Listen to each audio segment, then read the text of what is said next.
So listen, the Nintendo Switch 2 has had a bit of a weird year one, right? There was a lot of upgrades for previous titles, third-party ports, all the usual stuff that comes with a new console launch. There was a much tamer and more educational version of Astro's Playroom that cost you real money for some reason. But there was also a brand spanking new Mario Kart game and the first 3D Donkey Kong since the Nintendo 64. Not to mention Metroid Prime 4 and a Kirby racing game that people seem to like. So why did this feel so much more middling than the Switch 1's first year? Well, there's a few factors. There's the fact that the console price is considerably higher than the first Switch, plus this little car racer will run you 80 Great British pounds, which isn't a great deal. And then also just the fact that the Switch 1 had a much more varied and compelling lineup in its first year. I mean, we got a brand new Zelda title that also happened to be a 100-hour plus RPG, the phenomenally popular Splatoon 2, Super Mario Odyssey, an all-time greatest platformer contender in my opinion, a new Fire Emblem, Xenoblade. I don't really like these games, but like other people do. So there was even a surprise hit of Mario and Rabbids. Like, who saw that coming? It was a damn good year, I'll say it. And when you stick it side by side with the Switch 2, we've got 2 kart races, a puzzle first-person shooter, Donkey Kong, and a new Pokemon game that was so forgettable, I didn't even mention it in the start of this video.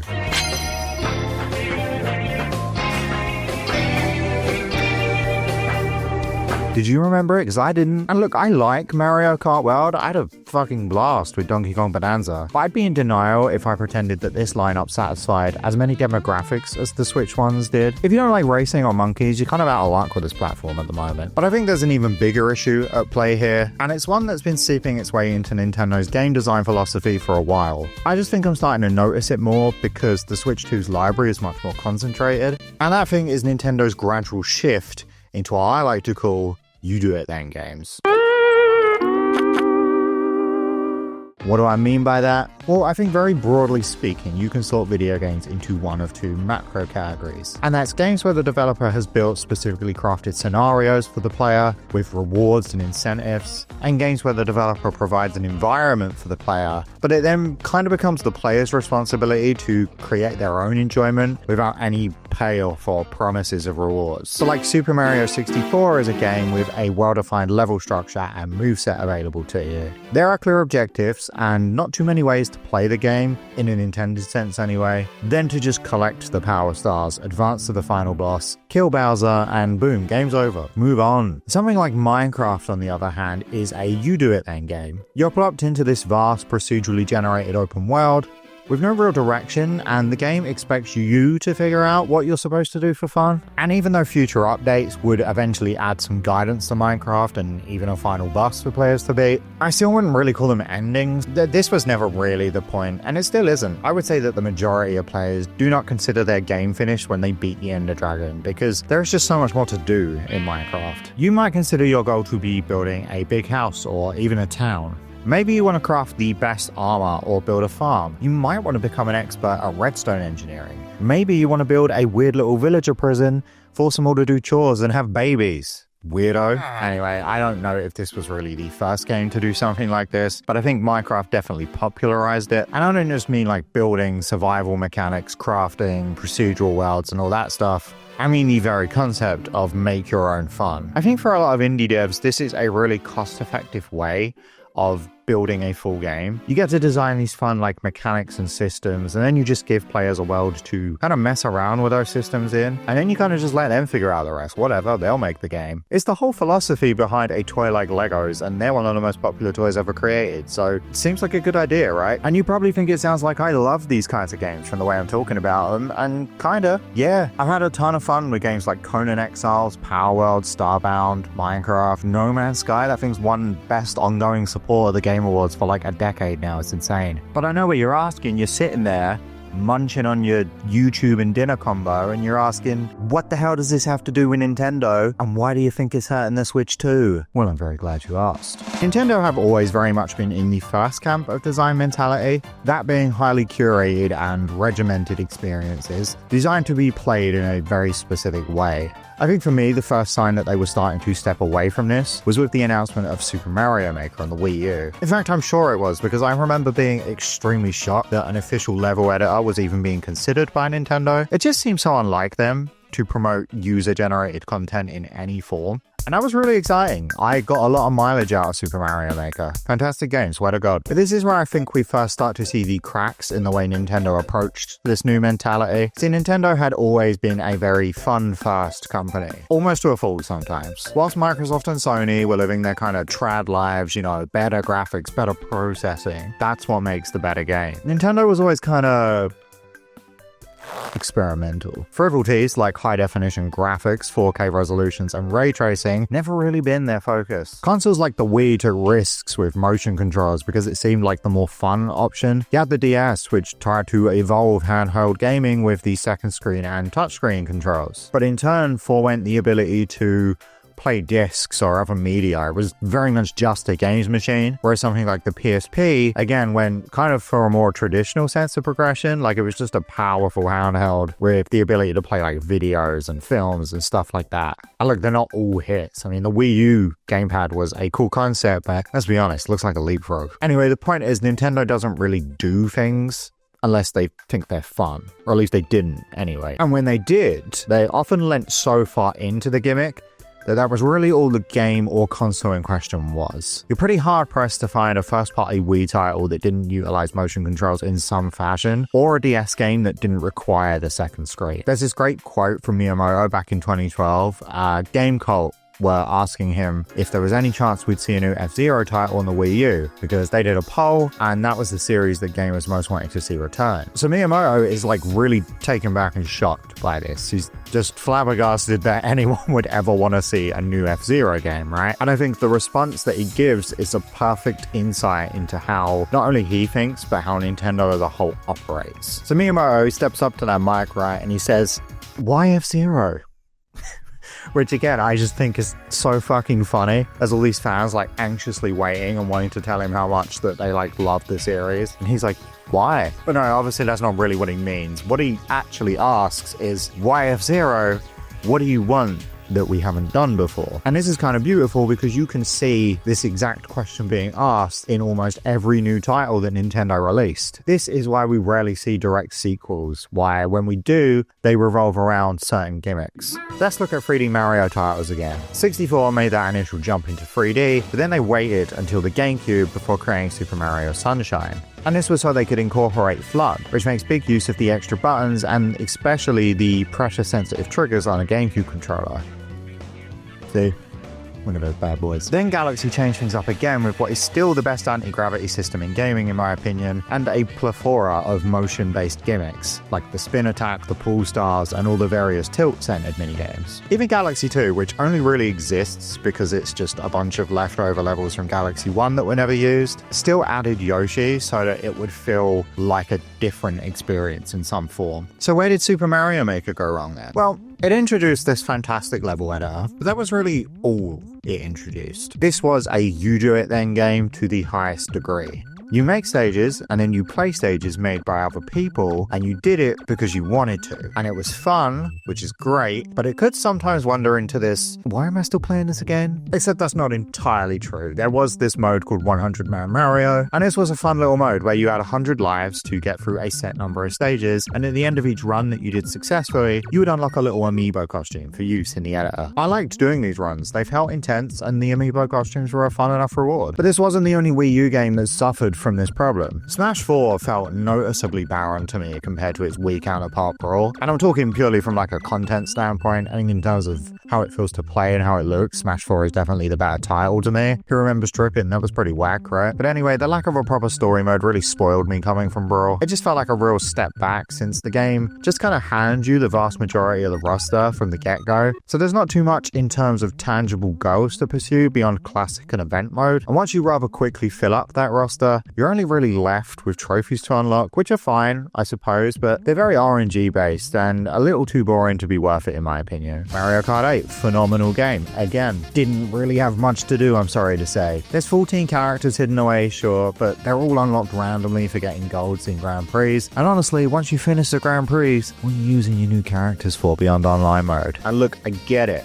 Alright, I do. Both of these examples are games that are more so built to be enjoyed as multiplayer experiences, so maybe it's not fair to criticize them for a lack of things to do when I'm leaving out their primary mode in both cases, which is online. But then I just think about games like Mario Kart Wii, that had an online mode, but I got so many hours out of the offline because character and kart unlocks were tied to specific goals, like getting 1-star ranks on cups or clearing a certain amount of time trials. And they normally locked the cooler rewards behind the harder challenges, which incentivized me to keep playing and get better at the game.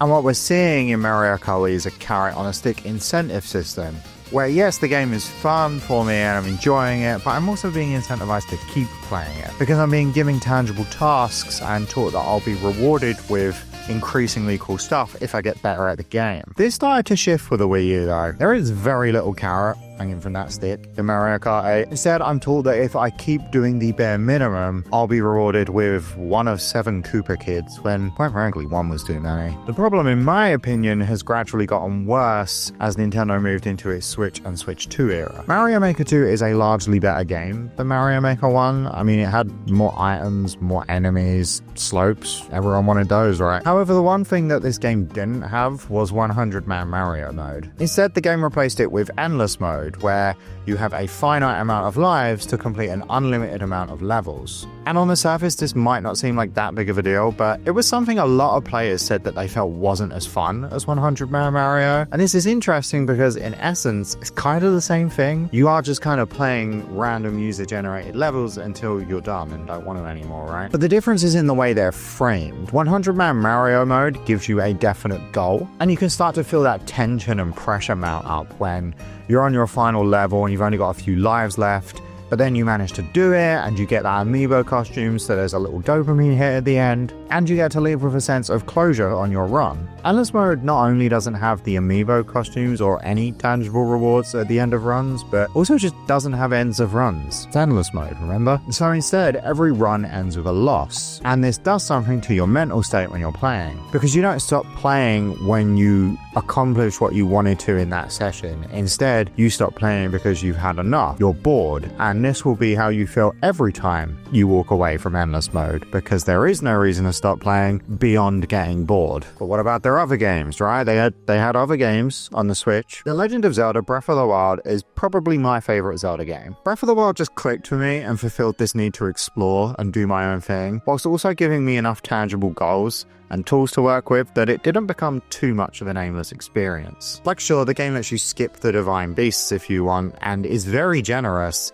in how you attack all of the goals, but it also very clearly marks major locations on your map, and it has pretty easy to follow story quests at each of these objectives. Not only that, but the world itself is just brimming with shrines, Koroks, side quests, lots of stuff to do, and all 3 of those things are pretty identifiable and give you really clear objectives to work towards, even if exactly how you solve them is left mostly up to you. Tears of the Kingdom, in my opinion, is inferior to Breath of the Wild in almost every aspect. I've talked about this before, and I realize I'm in the minority on this, but regardless of whether the game as a whole is good in your opinion, I do think its central mechanic is another example of what I'm talking about, because there is this over-reliance on ultra hand-based puzzles and gameplay, which I think make it a much weaker game. Breath of the Wild's toolset is more traditional. It's full of bombs, these ice pillars that you can use to walk across water, magnets that you can use to move metal objects, and the ability to freeze objects in time, which you can keep whacking them to store momentum and send them flying through the air. It's very fun. Tears of the Kingdom does have a couple of non-building abilities, but even then they feel mostly like they're designed to support the build system to me. Anyway, the result is a game where the solution to most obstacles is to build something, and a lot of the time it's hard to justify building anything more than the most basic contraption needed in order to get by, because your inventions disappear not long after building them, and whilst you can rebuild them, it costs a fair amount of Zonite to do this, and the more complex your creations get, the more Zonite it's going to cost. And that is a very brief and not at all complete breakdown of how that system works, but like most building systems in games, your mileage varies heavily based on how creative you are, and the whole fun of this game comes from how much you enjoy using the provided tools to build things. But unlike something like Mario Maker, there isn't any feedback or gratification in seeing your levels be played and receiving likes and comments on them. You're not getting any in-game rewards either, so you're making big builds purely for the love of making big builds. And that's exactly when it starts to become kind of diversive. Because like on the surface, this isn't too different from a game like Minecraft, but Minecraft is a survival crafting game that is very much known for being that. Zelda is historically an RPG series, and I do feel Tears of the Kingdom's building system is at odds with the progression and structure that game lays out. And this means that much like Mario Maker 2's Endless Mode, I usually stopped playing Tears of the Kingdom not because I accomplished what I wanted to do in a session, but because I become bored or frustrated with trying to get the game's building system to work in a way that just felt cumbersome or annoying to me. Also, Minecraft costs like £10, or even today it's like £30 at most. Tears of the Kingdom is £80. Are you fucking kidding me? I want a little more game in my game for that price. But the Switch didn't just bring us 2 new mainline Zelda games, it also brought a brand spanking new 3D Mario title. And what a 3D Mario title. Super Mario Odyssey is a banger of a game. I think of all the games I'm talking about today, this game is the least intrusive in this design philosophy, and I think it's actually a really good example of how this can work in the confines of a Nintendo series. Odyssey shares a lot of its DNA with Super Mario 64. You're plopped into these big worlds and you're tasked with finding power stars, or in this case moons, to progress to the next level. Where Odyssey differs from 64 though is the amount of freedom it offers its players in tracking these moons down. Because while 64 has a whopping 50 optional stars, and exactly which ones you need to beat the final boss is largely up to you, Odyssey takes this about 20 steps further by only requiring you obtain 124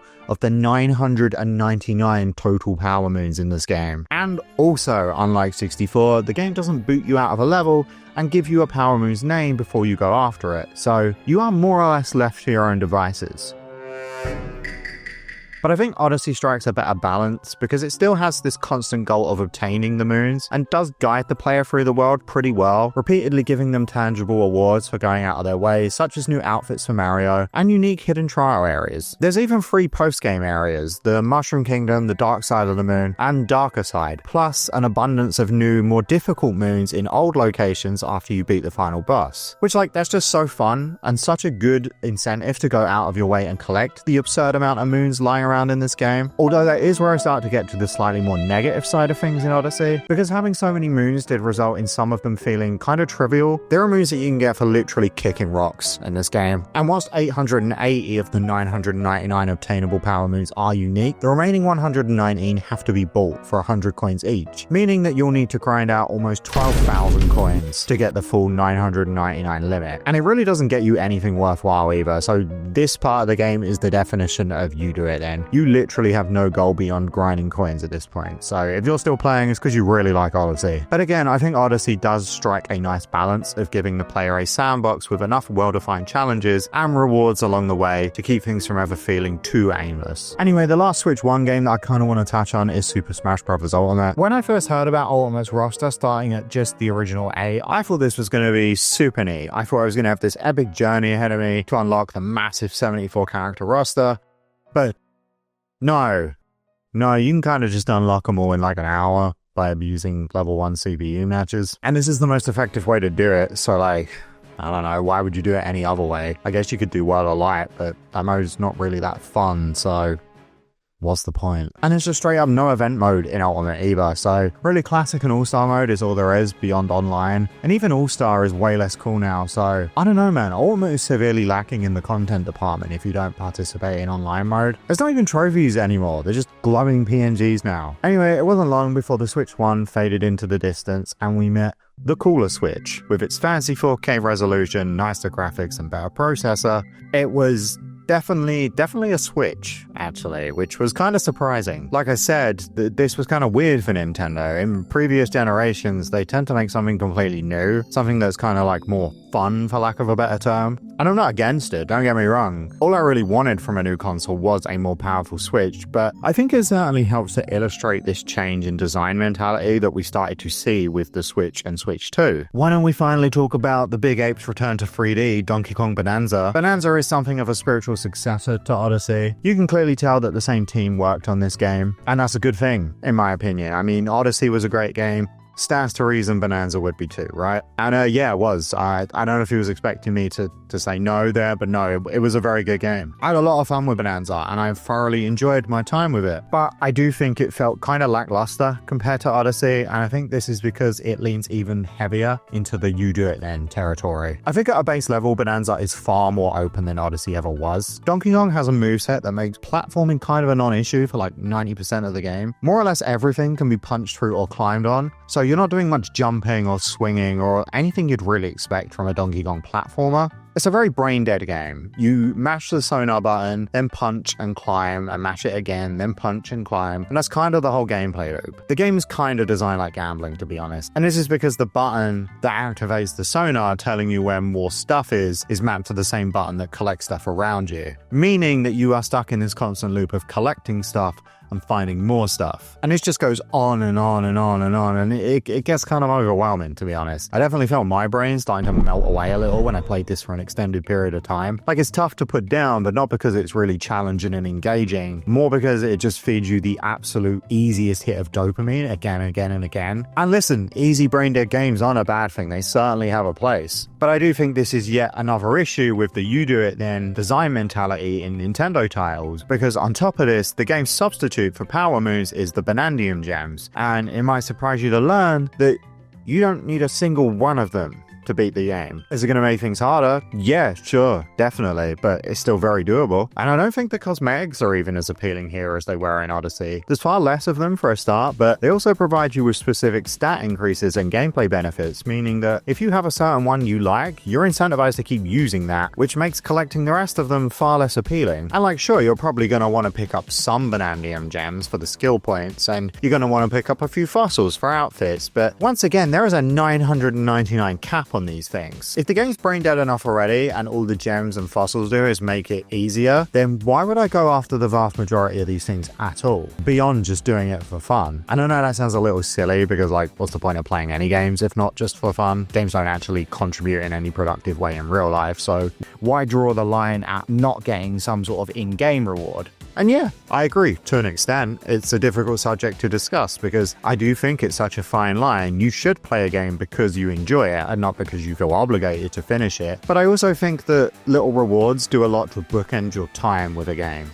At the end of the day, human beings love a goal, and we love something to work towards, and we take a lot of satisfaction in obtaining something that we want for doing those goals. And for as much fun as I had with Bananza, my final Banandium gem did not feel ceremonious. I didn't finish my time with that game in a way I remember fondly. I just kind of got bored with collecting gold for the last ones I needed, and much like my endless runs in Mario Maker 2, I walked away with my last memory of the game just kind of being boredom. But there's one game that I think is the absolute poster child for Nintendo's failure to bring you do it then game design to their existing titles, and that game is Mario Kart World. This game has been maybe the most controversial Mario Kart to date. It made a big change to the formula with its continuous Grand Prix structure that has players racing across an open world rather than completing 3 laps on a course. And a lot of people didn't really like this change. But obviously, after such vocal feedback, Nintendo gave people the option to choose between the intermission tracks and the classic 3 lap structure when playing online. So, what was that? They didn't do that. They actually doubled down and removed the workaround for only playing on 3 lap tracks. Okay. For the record, they did change this again in a future update to increase the odds of 3 lap tracks appearing in online, but it's still absolutely baffling to me that I saw millions of players using a workaround to play 3 lap tracks, and rather than saying, hey, people must prefer that, we should include an option for it, they were like, no, you're playing it wrong, we're going to remove that one. But this is exactly what I'm talking about, right? You have this very regimented and old school Nintendo design where they've made this game based around a central gimmick that's new and fresh for them, and they've based the entire game around pretty much only that, with no bells and whistles, no extras, no frivolities, and in this case, the open world is that gimmick. They want you to explore and complete challenges and find collectibles, but like, why? Why would I do any of that? Because more so than any Mario Kart before it, the content to unlockable ratio here is absolutely insane. I really thought that with the sheer amount of skins and drivers in this game, there would be plenty of incentive to race around this vast open world and complete all the challenges that it has to offer. But no, No, none of that is linked to the open world. Instead, you unlocked drivers through just finishing Grand Prix and knockout tours. You didn't even have to win them or do well at all, by the way, just finishing them was enough. But then, the vast majority of these arsehole drivers are unlocked by getting hit with a very rare item spawn, and you have to be in the right biome to unlock certain drivers. And even then, there's still an element of RNG to it. This was an absolutely absurd way to handle this. There are 394 P-switch challenges in this open world, and you don't unlock a goddamn thing beyond stickers for doing any of these. Stickers! That's it. You can link some of those drivers to these challenges, and even if you did really care about stickers, or you just wanted to finish all 394 challenges for the fun of it, there was absolutely no way to see which ones you had done and which ones you hadn't without driving to them, because these things don't show up on the fucking map. So like, what kind of incentive is there to do any of this? Not only did you make it incredibly pointless, but it's also really boring and borderline impossible to track which ones you had left to do. No thanks, man. I got a job. I gotta pay bills, Doug. And costumes aren't any better either. All you have to do for those is keep driving through food items, and if you're in the right region, you'll get the costume you need. That's it, you're done. Updates have changed these things. For the record, you can use UFOs to unlock some drivers now, and P-switch locations actually show up on the map, but it was not like this for quite some time past the launch. This game is a definition of a you do it then game. You have to make your own fun here, your own goals, your own motivation to keep playing, because Mario Kart World doesn't give you any itself. And that's the big difference between the way Nintendo is approaching this kind of design and something like Minecraft, which sure has no goals for you to complete, but has such a wealth of activities and such complexity to its building systems while still being accessible that it is much harder to run out of things to do. I built up Minecraft's world and I can aim to build more or less anything I can think of, and that gives me the motivation, right, to go mining, go fight mobs, I can collect loot, find items that I might need for this build. I boot up Mario Kart World, and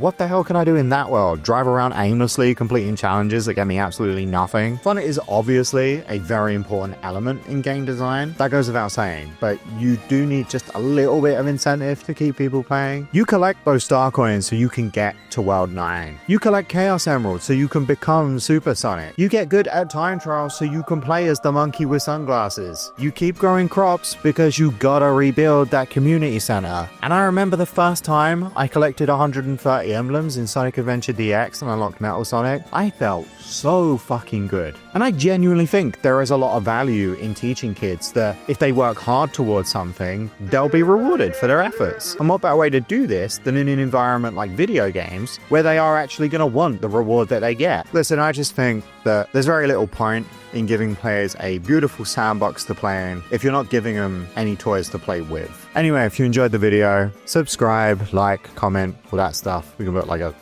thing here. That'd be great. And I will catch you all in the next one.